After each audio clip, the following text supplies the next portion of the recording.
السلام علیکم مینوالو د دې بیمه او د امیر یوسف دی د پاڼې نه ستاسو په درانه خدمت کې حاضر شوم. امیر یوسف دی د بشخالي نه راغلی دی زموږ حجرې ته مخ ولې راغلی دی. ډېره مننه کوم ورسره قیوم دی د قیوم ډېره زیاته مننه کوم. قیوم د جمال ګړی دی که نه او دا د بشخالي دی د مسافر دی په دوبۍ کې مسافر دی او زما ویډیوګانې ګوري او بس روکه پسې راغلي وایي ډېر وګرځېدو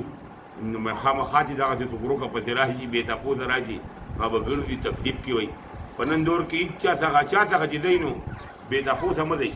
یو هغه ځان ته په ځای کوئ او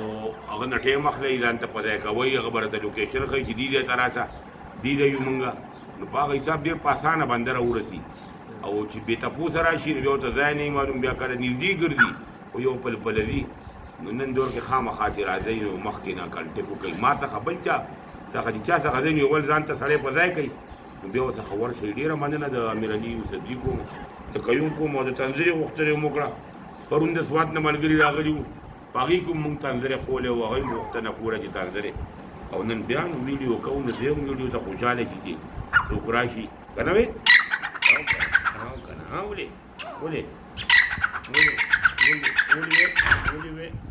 مېلمانه ډېر خوښ دي ده. مننه کوم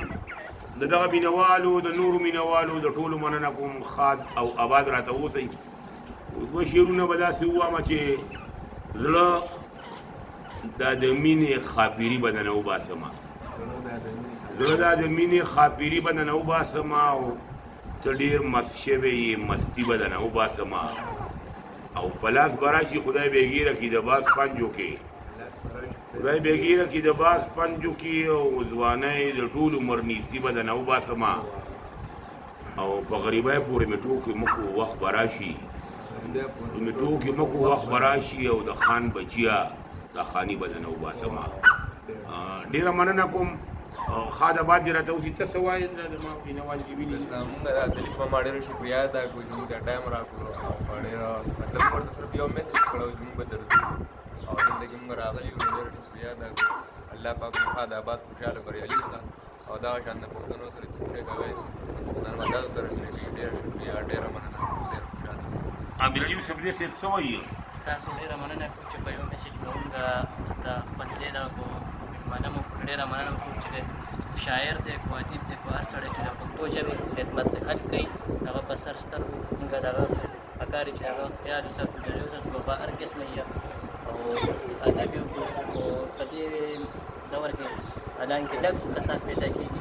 چې پښتو ژبې خدمت وکړي حالانکې هر چا سره ډېر دی د میډیا دور دی او بیا موږ تاسو یو ځل مننه کوو. دوه شعر به زما تر په دغه ډالۍ وکړي نصیبه لار مې په ځنګل لیکه ملې ونو کې ونو ګل لیکه چې رسولې مې منزل ته نه شي غنیمه لار ډېره مننه کتونکو. دا امان خوند د دغې بشخالي او ډېر نامتو شاعر الله دې په نور کې د هغه کلي دی د بشخالي دی هغه هر یو سړی د خپل بس په جانه کې چاندلې پېژندلې او قدر نشته دا پیس پالپورای کې یا پیدل پوري وایي که نه او امان خون هم داسې د ګل صنوبر کیسې جوړه کړې ده او لاجواب یې جوړه کړې ده. ډېر کمالونه یې کړي دي په هغه کیسه کې په هغې کې هغه وایي چې په خندا راځه موده وشوله ډېره او ستا د مخ په چره زمانه شوله هېره خو صنوبر وې سوداګره وکه ماته خبرومه دې د ګل د زور او زیره خو زه او ګل به په پالک دواړه پراته وو لکه زیله به د یو بل چاپېره. یو شپه اتفاق داسې وشو ځوانه د ګل خپې لاس په ما یخو لګېد شعر او ما د ګل نه تپوس وکړو چې دا ولې دې وې ومې که اجت ګل د نمېره او د اجت نه وروستو ومې که اودسه لاسه خپې مې ځکه یخ لګي امیره او بې پروا شوم ما وې ګل به رښتیا وایي خبر هم د غمونو د اندېره او طبیلي ته لاسونو یو ورځ لاړم زیاته غوښه په یو وس نه وه د سیره اوس ایسان مې ووهل بیا ما واړه ما وې سر مو تېرومه د شمشیره ما یې ما ته که رښتیا وینا ونه کوي نو بچ به نه شي د غمونو د اندېره اوس ایسان ورته رښتیا وایي امانه صنوبر پاچا به زیړ کي لکه بیره. داسې دغه ډېره ښکلې کیسه جوړه کړې ده چې مخکې دي بیا دومره زبردسته ده نو دا د هغه کلي دی او ډېره مننه کوم ستاسو هم ډېره مننه کوم ستاسو هم ډېره مننه کوم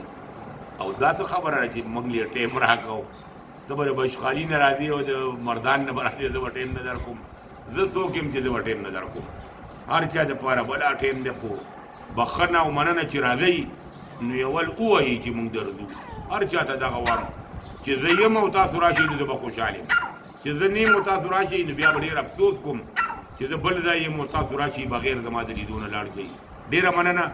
د امیرعلي یوسفزي د پاڼې سوره کتونکي چې دي سلامونه ورته کوم او تنظري سره اجازت غواړو ولې وې ولې بس الله پامان